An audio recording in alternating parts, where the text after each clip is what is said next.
the life we are living. Sometimes we may feel that our lives feel very empty. Maybe we have everything in life. We have abundance. Maybe we have wealth. Maybe we are working at a career that we're happy with. Maybe we live in a neighborhood we're satisfied living in and connecting with others. Maybe we're fortunate to have family and friends around us. But we feel emptiness. We feel emptiness inside. We feel unfulfilled. What is the reason for that? Is it the abundance? Is it that we maybe not have the right stuff? Maybe we need more stuff to fill up our lives. Is it something else? What is the reason? And I'm here to share with you insights from Ethics of Our Fathers. Insights that will enable us to understand why do we feel like we live empty lives. And that could be all the time, that could be sometimes, as well as insights on how to feel more fulfilled and a practical tip at the end. We chose the lives that we are currently living. Before we were born, we chose the life that we are living. We made the decision in living the life we are living today before our neshama, our soul, was confined and limited to our bodies. Our neshama saw everything and the potential of our neshama. Once on earth, we don't remember choosing it, but we did choose it. We were given different circumstances and we said, this is the life I want. This is the life I feel I will be fulfilled in. I will fulfill my potential in.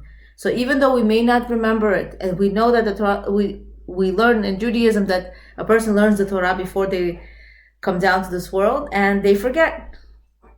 And we relearn it when we come back, when we are born in this physical world. So the choices that we make with the circumstances we are given will define how we experience our circumstances.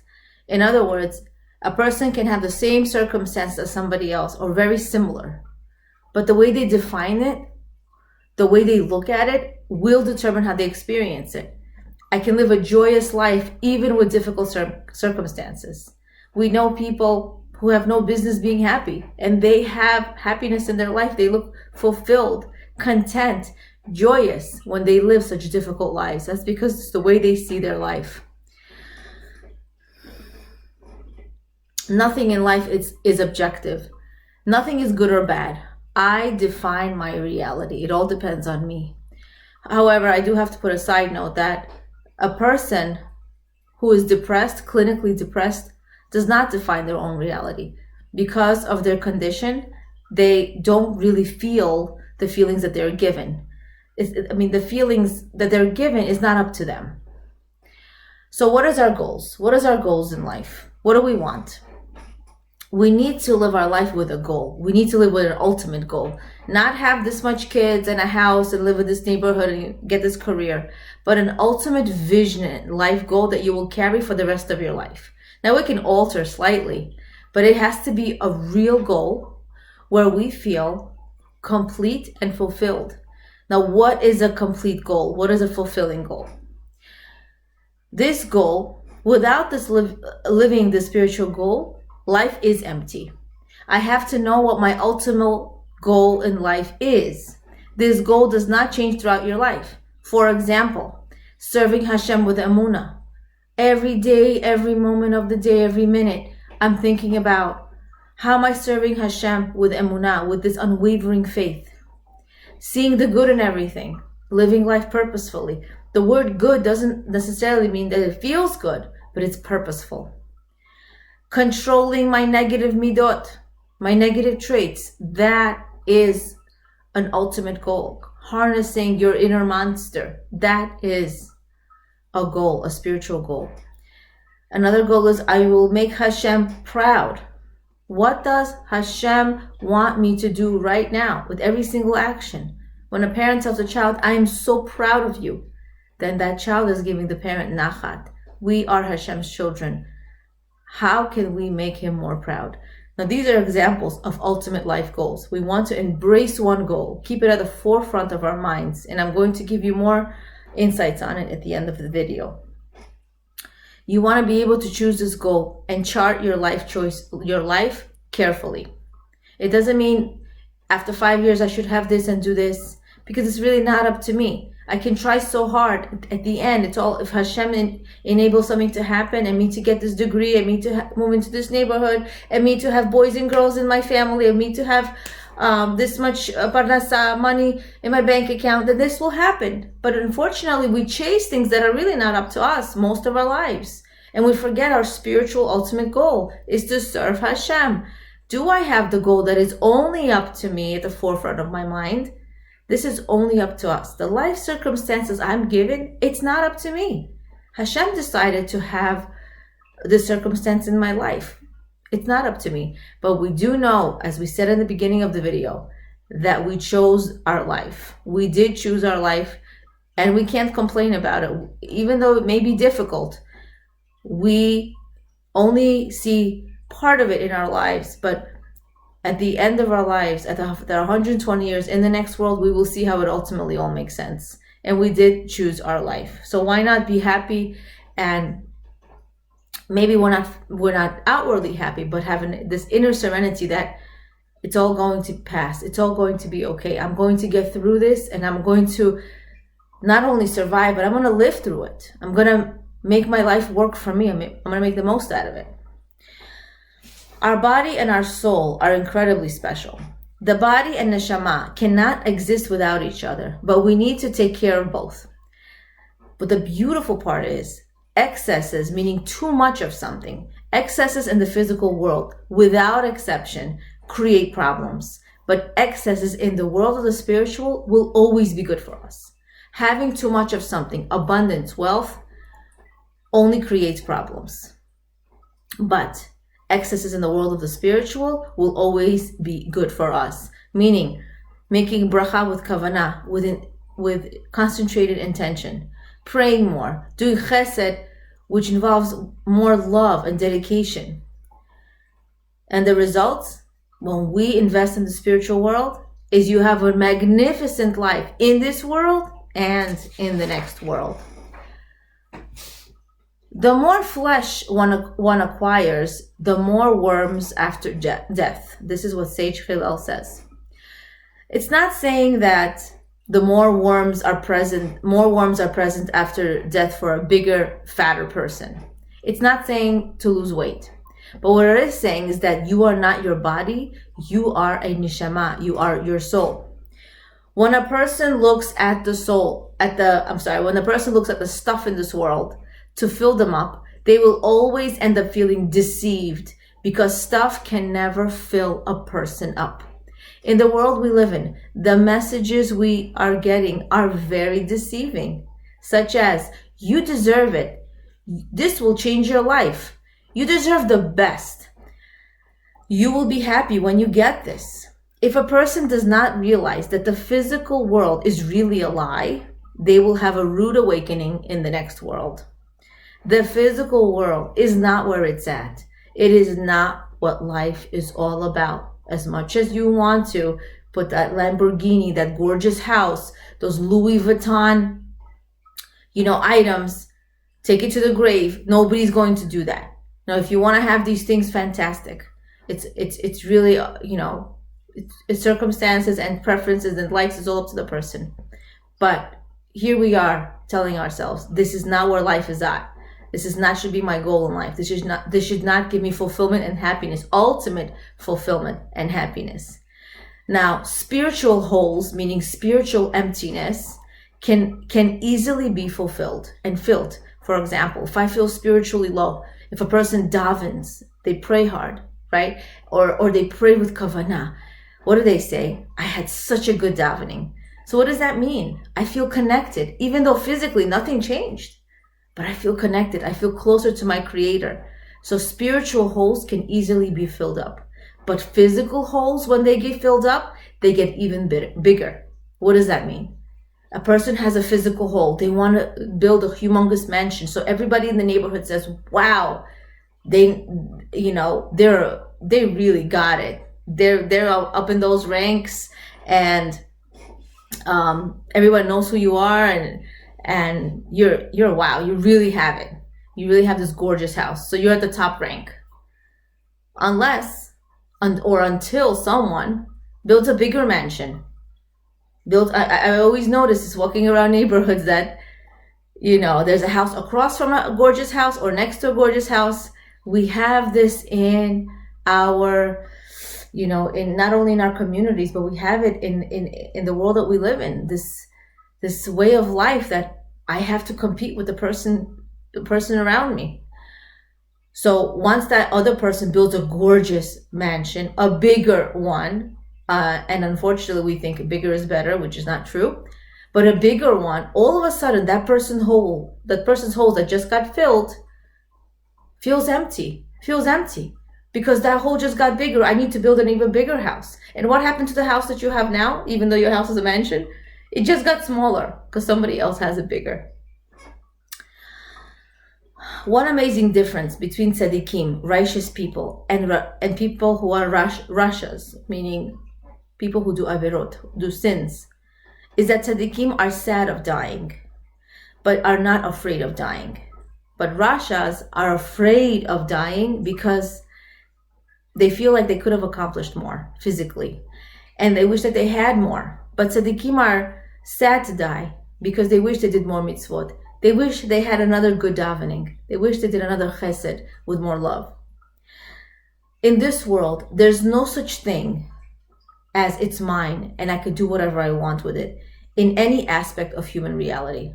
That includes money and that includes your mouth, which means how I use my money and how I use my mouth. Can I speak lashon hara? Even when I'm upset, even if I'm right, even if it's true? No. I can't. I can't do that. Even if it's my money. What should I spend it on anything? Should I use it carelessly? It's my money. It's my money. I was at the store recently and I saw a woman who was checking out some items, and the cashiers asked, would you like to donate $1 or whatever it was, $5 for a donation? And she said, I don't even know where this money is going. My money is being just taken by anybody. I don't know where it's going. It's my money. It's not your money. It's not your money. Hashem gave you this money. God gave you this money to use. It's not your money. And if I'm asked, the right attitude is, if I'm asked for $1 and I can give you $1, I can give you something, right? Nobody's asking for hundreds of dollars to be given, right? $1, that means I'm asked for something and I can do it. I have that ability and I should do it. But it's not my money. And in order to get rid of these traits, we need to tell ourselves, and ask Hashem, I want to feel happy and grateful for the free gifts I have in this world. Hashem gives us free gifts, whether it's money, a talent, good health. These are gifts, energy. Some people give such good energy to people just by talking to them, right? Also, we could tell ourselves, I want to see these gifts for what they are, to enable me to be closer to Hashem. Everything I have should be there to get closer to Hashem. Even if I have a mansion, to get closer to Hashem, to do mitzvot, to give to others, to share. The sage Silla said, be an educated consumer. Now, what does that mean? We need to know what it truly teaches. Now, it doesn't mean try to know what your money's worth and try to see how much value a person I think really is. What it really means is that, number one, it doesn't belong to me. Everything that I have does not belong to me. It belongs to Hashem. He gave it to me to use purposefully and wisely for its use. Even our bodies, they're not ours. Hashem gave it to us to use properly. We have to learn how to nourish our body, take care of it physically, the best way that we can. And it doesn't mean if you do everything from A to Z, you'll have a healthy body, but it means you're doing your part. And that's what we need to do. We need to do our best. Number two, it will not come along. The first thing is it doesn't belong to me. And number two is it will not come along. Meaning whatever I have will not come along with me to the grave. It really won't. I don't mean to sound dismal, but we're here to learn the truths about life. Whatever I have will not come along, so why even fight about it? Whatever I have doesn't belong to me. Why do I have to feel so much arrogance to it when people misuse it, right? Rebbetzin Schwartz was giving an example of her going to a very dear friend to her, so such an amazing person. But everything was, oh, be careful, don't go on that special carpet. Did you take off your shoes? Did you wipe your shoes? Oh, be careful not to spill that coffee on the carpet. Everything was about the carpet. Having gorgeous, amazing things and abundance creates so much anxiety. Why give yourself that issue? Why give yourself that paranoia? Abundance. The more stuff, the more anxiety it builds, and the more likely the kids will fight over it when they talk about who gets what after the parent dies. Don't complicate your life. If you don't need it, most likely you don't need to get it, you don't need to have it. Abundance makes problems in life and promotes bitterness, jealousy, paranoia, and anxiety. People misunderstand what the gifts are for. Abundance can be healthy if people understand that it should be used purposefully. We need to adopt the mindset. If I have it, then that means I need to share it. When the mommy gives the baby milk, the mommy feels fulfilled by giving. If the mommy is filled up and she doesn't get an opportunity to give to the baby, she may even feel depressed. There's been situations and people giving over their ideas and their stories that they feel depressed if they don't nurture their child, if they don't feed their child with their milk. We can give to others all that we can. What are those examples? Our time, our talents, our finances, our energy. And to give all that we can, if I have it, I need to know that it's mine to give and I need to share it. The practical tip that I will leave you with is try to create a spiritual goal for yourself in life. You stick to it, you create an affirmation, you put it in the kitchen, you review it every 3 to 4 hours, give Siri a job, remind you every 3 to 4 hours, how did I implement this goal and what can I do to work on it better? And tell yourself these affirmations. These are 3 examples you can use.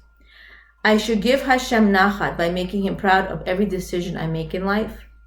Another one is, please Hashem, only give me things that are truly good for me, both in this world and the next world. And the next one is, the third one, what I have in abundance is to pass through me to the other. Now, there are 3 things that I experienced this week that I wanted to share with you that are true deceptions of this world. The first one is the comment, this is expensive, teaching us not to mistreat things as long as they're expensive. The truth is we need to treat everything with respect because everything has value, everything has a purpose. A garbage bag may not cost much, but it's valuable. It's valuable. Hold the garbage. The next comment is, I pay you too much for you not to do your job. So I heard this also. A person should do work honestly, not because it pays a lot of money, but it's because we should work honestly at work. It's a form of, it's probably a form of stealing, where we're not working honestly. Number 3 is, I'm not here. When we're off duty, meaning off taking a lunch break or off duty at work, we may say, I'm not here. But if I'm present, the truth is if I'm present, then I'm responsible, even though I'm on break or I'm off duty. Because if I am alive, I am always on duty. Leah Abramov, appreciating the insights of Pirkei Avot of Rebbetzin Esther Bela Schwartz. Leah Abramov, being and becoming, awakening awareness of your greatness and potential.